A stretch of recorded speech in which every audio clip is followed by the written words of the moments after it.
ধরেন আপনি রাস্তার পাশে দাঁড়িয়ে হাসাহাসি করছেন আপনার বন্ধু বান্ধবের সাথে, এমন তো অবস্থায় রাস্তার ওপারে দুইটি মেয়ে দাঁড়ানো আছে এবং তারা ভেবেছে আপনি তাদেরকে দেখে হাসি ঠাট্টা করছেন। এরপরে এই মেয়েগুলো তার বয়ফ্রেন্ডদেরকে ফোন দিয়ে বলে তাড়াতাড়ি আসো, আমাকে দেখে মানুষ হাসাহাসি করছে। তারা উত্তেজিত ভাবে এসে আপনাদের উপরে ঝাঁপিয়ে পড়লো। এক পর্যায়ে আপনার জীবনটা চলে গেল। সামান্য একটু হাসির জন্য একটা মানুষের জীবন চলে গেল। হাদিসের মধ্যে স্পষ্ট ভাষায় বর্ণিত রয়েছে, একটা সময় আসবে যখন মানুষ একজনকে শেষ করে দেওয়ার পূর্বে সে জানবে না কেন তাকে শেষ করে দিচ্ছে এবং আরেকজনও জানবে না কেন তাকে শেষ করে দিল। পারভেজ নামক এই ছেলেটি একটু হেসেছিল, আচ্ছা ধরে নিলাম সে মেয়ে দুইটাকে দেখে হেসেছে। শুধুমাত্র হাসির জন্য একজন মানুষের জীবন আপনারা কেড়ে নিতে পারেন। সোশ্যাল মিডিয়ার মধ্যে প্রত্যেকটা মানুষ আপনাদের ছবিগুলো শেয়ার করে বলছে আপনাদেরকে দেখলে রাস্তার কুত্তাও তাকাবে না, আর মানুষ হাসবে তো দূরের কথা। আপনার বয়ফ্রেন্ডের সাথে আপনার কিসের সম্পর্ক, শারীরিক নাকি মানসিক? এখন মানসিকের চেয়ে ফিজিক্যালি সম্পর্ক মেয়েদের সাথে ছেলেদের বেশি হয়ে যাচ্ছে, আর যার কারণে বয়ফ্রেন্ডকে ফোন দেওয়ার সাথে সাথে এসে আরেকজনের জীবন কেড়ে নিচ্ছে। যে বা যারা তার জীবনটা কেড়ে নিচ্ছে ইতিমধ্যে সিসি ফুটেজ তদন্ত করে কিন্তু তাদেরকে শনাক্ত করা হয়েছে। খুব দ্রুতই তাদেরকে অ্যারেস্ট করা হবে, জানতে পারবেন বাকি ঘটনাগুলো। এই সকল মেয়ে নামক ডাইনির দল কিন্তু আমাদের চারপাশে ঘুরে বেড়াচ্ছে। এরা ছেলেদেরকে ব্যবহার করছে বাজে কাজ করানোর জন্য। অনেস্টলি ভাই, কোনোদিন কোনো ছেলে এদের দিকে তাকানোর কথা না। এদের দিকে মানুষ কেন তাকাবে? আচ্ছা তাকাইছে, নাহলে ভুলবশত একটা ছেলে আপনাদেরকে দেখে একটু হাসি ঠাট্টা করছে, এটাতে এমন দোষের কি হয়েছে?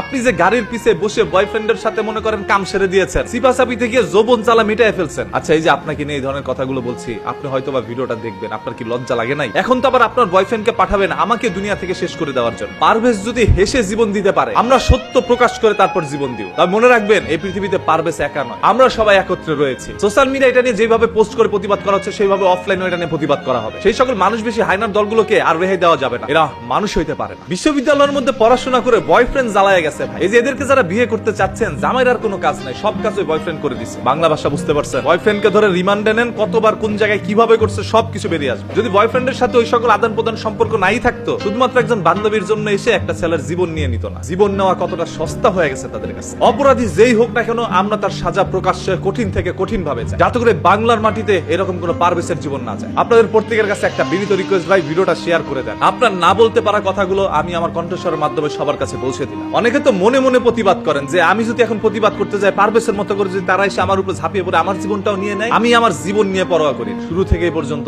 অন্যায়ের বিরুদ্ধে প্রতিবাদ করে আসছি, সত্য কথা বলে আসছি। সত্য বলতে গিয়ে যদি জীবন যায়, আমি সেটা গ্রহণ করে নিই। তারপরে বাংলার মাটিতে আর কোনো পারভেজের জীবন আমরা নিতে দিব না। কি একটি আশ্চর্য বিষয়, একটি ছেলে জাস্ট হেসেছিল, হাসার কারণে জীবন চলে গেল। এগুলো কি মানা যায়? আমি আল্লাহর সৃষ্টিকে বাজেভাবে দেখবো না, তবে এদেরকে বাজেভাবে দেখতে হবে। আল্লাহ তাআলা এদেরকে সৃষ্টি করেছে হাদিসের সাথে মিলে যাওয়ার জন্য। আজকেরা পুরো পৃথিবীতে দৃষ্টান্ত হয়ে থাকে যে তাদের দিকে তাকিয়ে হাসার কারণে তারা জীবন কেড়ে নিয়েছে তাদের বয়ফ্রেন্ডের হাতে। এবার কেঁচো খুঁড়তে গিয়ে বড় বড় সাপ বেরিয়ে আসবে। কতগুলো সাপের সাথে আপনার সম্পর্ক হয়েছে সব বাঙালি জনগণ জানতে পারবে। পারভেজকে তো আর আমরা বাঁচাইতে পারি নাই, এখন সবাই তার জন্য দোয়া করি যাতে